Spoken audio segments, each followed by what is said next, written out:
Kamusta Cancerians? Welcome to Like a Tarot. Alamin natin kung ano ang pagbabagong nangyayari sa buhay mo. Paalala para sa mga bagong viewers na ang reading na ito ay timeless reading. General reading at guide po lamang kaya hindi po magre-resonate sa lahat. Kunin mo lang yung akma sa sitwasyon mo. Kung kailan mo ito napanood, yun ang start ng 1 week reading para sa'yo. Ikaw na bahala magpalit kung si person mo ito o ikaw.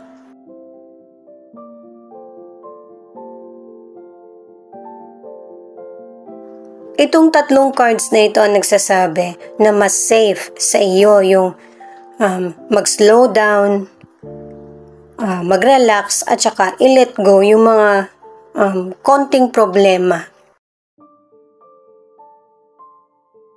Hindi naman kasi lahat ng problems mo ay kailangan tututukan mo.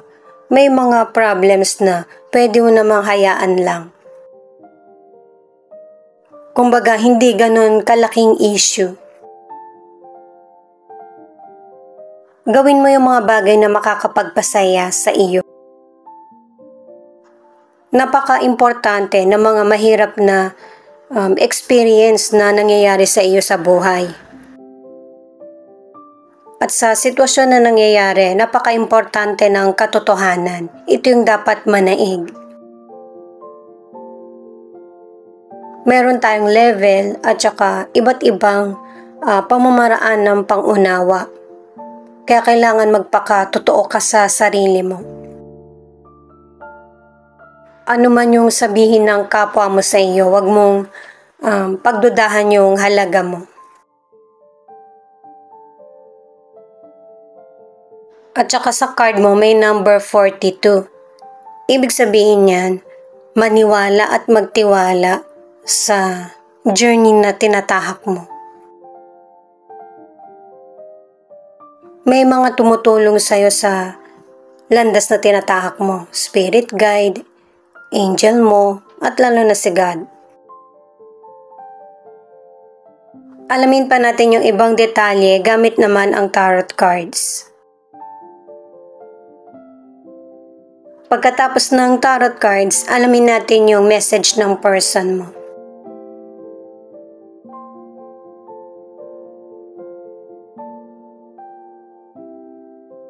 The Strength, 2 of Cups, at 8 of Wands in reverse.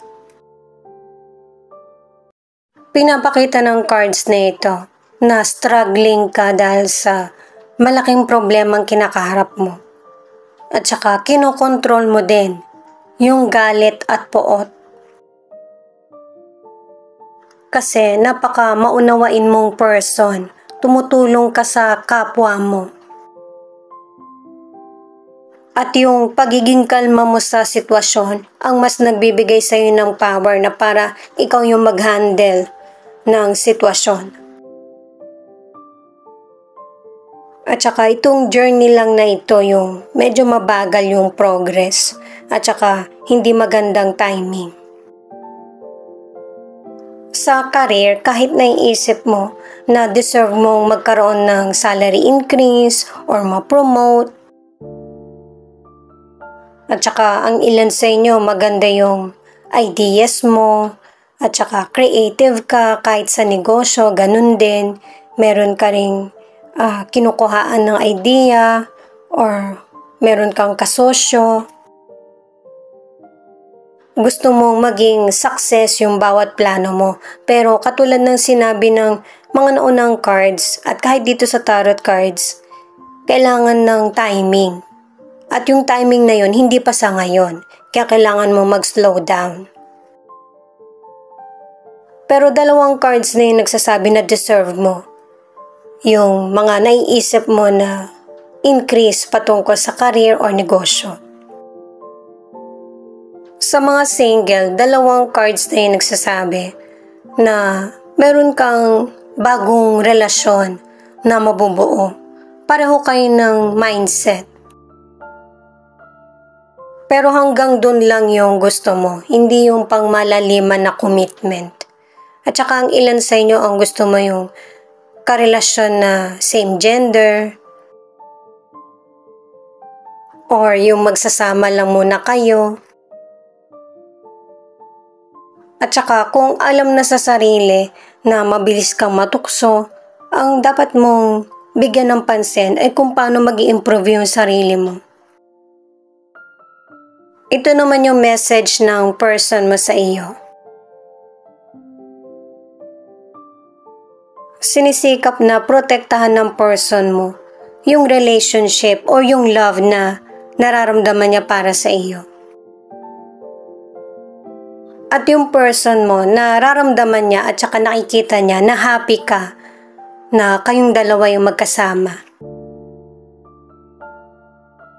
At saka hindi rin makapaniwala yung person mo na pinagtagpo kayo ng kapalaran dahil sa tulong ng guides. Ano man yung ginagawa ng person mo, sumasagi ka sa isip niya. At saka meron kayong strong na pundasyon. At sa bawat desisyon na gagawin niya, naiisip niya rin yung mga opinion mo, yung mga sinasabi mo sa kanya bago bumuo ng desisyon. Sa mga nasa relationship, nakadalawang cards na solid ang relationship niyo. Pero isa sa inyo yung nag-iisip na solid ang relasyon, mahal niyo yung isa't isa, pero hanggang kailan ito? Huwag mag-isip ng ganong negatibo. Kailangan ng communication at saka suportahan ng isa't isa para mawala yung pagdududa. Ten of Wands, Three of Pentacles at the Magician. Dito sa mga cards na ito ay pinapakita na nagkakaroon pa rin ng challenging times, pero merong teamwork.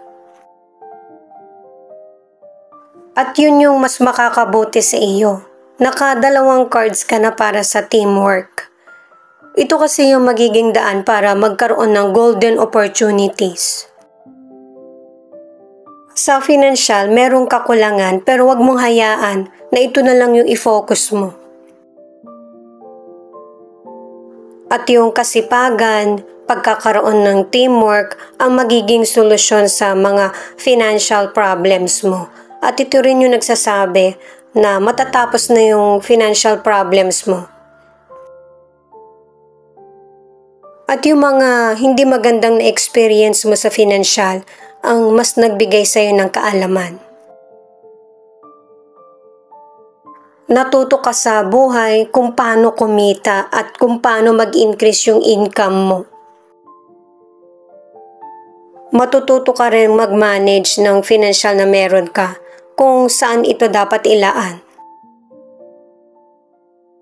Sa mga nasa relationship, ang advice ng cards, alisin na yung pagdududa, nakadalawang cards ka na at sikapin na mas lalong mag-init yung relationship nyo kung paano ito i-keep at maging happy. At saka yung positive ang isipin mo para sa relationship nyo kung paano pa ito mas lalong magiging healthy. Kapag mas nanaig yung pagdududa, sisisihin ka ng person mo kung bakit ganito yung nangyari sa relationship nyo. At kung meron mang pinagdaraanan ang relationship nyo, yung pakikipag-ayos ay importante para mag-prosper yung relationship nyo. Yung mga magandang nakagawian nyo ng person mo ay ipagpatuloy nyo. Kasi yun yung gusto niya at saka nagpapatatag sa relasyon nyo. Opening up, merong celebration o kaya magde-date kayo ng person mo na dito niya sasabihin kung ano yung true feelings niya. Ito yung naging resulta sa pag-open ng true feelings. At dahil sa nalaman or narinig ng person mo, gumugulo din ito sa isip niya. Hindi siya makatulog. Pero mahal ka ng person mo kaya umaasa pa rin siya na kung ano man yung maliit na problema nyo ay maaayos nyo. Hindi niya ipipilit yung relationship nyo or yung sitwasyon na masolusyonan agad. Maghihintay siya. Paalala guys na kahit na cards yan ng person mo, pwede kayong magkapalit kasi connected kayo sa isa't isa at saka general reading kasi ito guys. Ang ilang single, mas binibigyan ng panahon yung trabaho kaysa sa love. Magkakaroon ka ng bagong kaibigan or nakatatlong cards ka na may bagong love na darating or romance sa buhay mo. Mapapansin mo yung person kasi nagkakapareho kayo ng gusto. Knight of Swords, Six of Swords, at the High Priestess in reverse.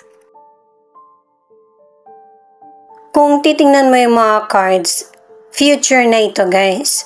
At saka may mga nangyayari sa present na connected na dito sa future. Kasi nga 'di ba merong pagdududa. Kaya ihanda mo yung sarili mo sa challenges na darating sa buhay mo.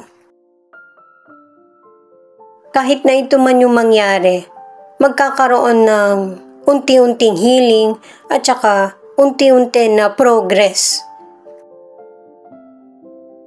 At kahit kaharapin mo man yung problema na darating, magiging kalma din yung sitwasyon. Kasi ang ilan sa inyo may desisyon kang gagawin na magpapabago sa buhay mo. Sa kalusugan, yung pinaplano mo na mag-diet, ituloy mo na. Nakadalawang cards ka na kailangan ng exercise at saka mga supplement para lumakas yung katawan mo. Para hindi ka magkaroon ng malubhang sakit sa future. Hindi naman kailangan yung hard na exercise. Mas maigi pa yung walking. Kahit yung paglilinis sa bahay, exercise na din yun. Kailangan kasi ng movement. Magkaroon ka man ng problem sa kalusugan mo, mga minor pain lamang ito. Sa mga single, magkukrus na yung landas nyo ng potential person. Naka-4 na cards ka na. At saka, naka-3 cards ka na rin para sa mga single na dapat mong i-improve yung sarili mo. Na bigyang pagpapahalaga yung sarili at saka magkaroon ng isang desisyon. Para yung love na darating sa'yo ay magtatagal. Makakaiwas ka na sa temptation at makaiwas sa mga negatibong kaisipan. Sa mga nasa relationship naman, hindi natutuwa yung person mo sa relationship nyo kasi mas na-focus ka na lang sa career mo kesa sa bigyan siya ng atensyon. Mapapansin ng person mo na malamig ka na sa kanya, kaya babawi siya sa iyo. May mga surprises siyang gagawin o kaya plano na para mas maging close kayo at yung binubuo niyong family kung meron na kayong mga anak. Naiisip na nga ng ilan sa inyo dahil sa hindi nga nagbibigay ng attention yung person mo. Iniisip mo na hiwalayan na lang siya. Ang message ng person mo sa iyo, namimiss ka niya. Yung amoy mo, yung kwentuhan nyo at saka yung panahon na magkasama kayo. Natatakot din yung person mo na baka hindi niya matugunan yung mga responsibilidad o kailangan mo. Gusto ka niyang makausap ng masinsinan. Gagawin niya ito soon. Kasi kailangan ka ng person mo. Para sa kanya, nagkakaroon siya ng kapayapaan at saka happy siya sa relasyon niyo. Kahit na marami na siyang nakarelasyon or nagdaan sa buhay niya, yung relasyon yung dalawa ang alam niyang totoo at nakaramdam siya ng love. At saka yung mga cards niyo ng person mo, wala naman siyang affair eh. Umiikot lang yung mundo niyo pareho sa relasyon niyo at sa buhay niyo. ito na yung last cards. Itong Ace of Swords ay nagsasabi na may mga sitwasyon sa buhay mo na magkakaroon na ng clarity kung anong direksyon ang gusto mong tahakin. At saka magkakaroon kayo ng klarong komunikasyon ng person mo. At itong Page of Pentacles naman ang nagsasabi na magsiset ka na ng goal sa buhay mo. Kalkulado na kung ano yung mga bagay na mas bibigyan mo ng atensyon or nag-grow.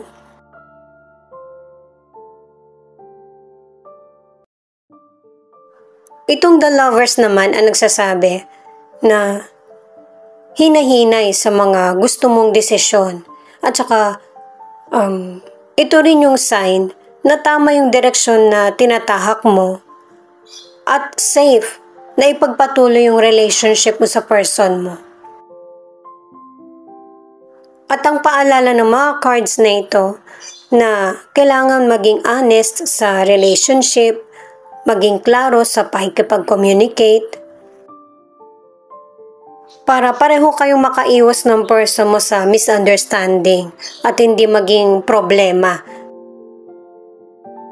Ngayon naman, alamin natin kung ano ang message ng person mo through songs. At saka sa mga single or nasa relationship, ihabol ko lang, nagkaroon ng space sa connection. Pero nakatulong pa ito na para malaman mo kung ano yung totoong nararamdaman mo para sa person. Siya nga pala, thank you sa mga nag-like, share, comment, and subscribe. Ingat po kayo palagi saan man kayo naroon.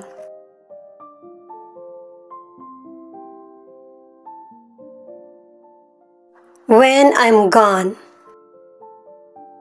Old song ito guys, pero kapag yung lyrics pinakinggan mo parang kinakausap ka na niya.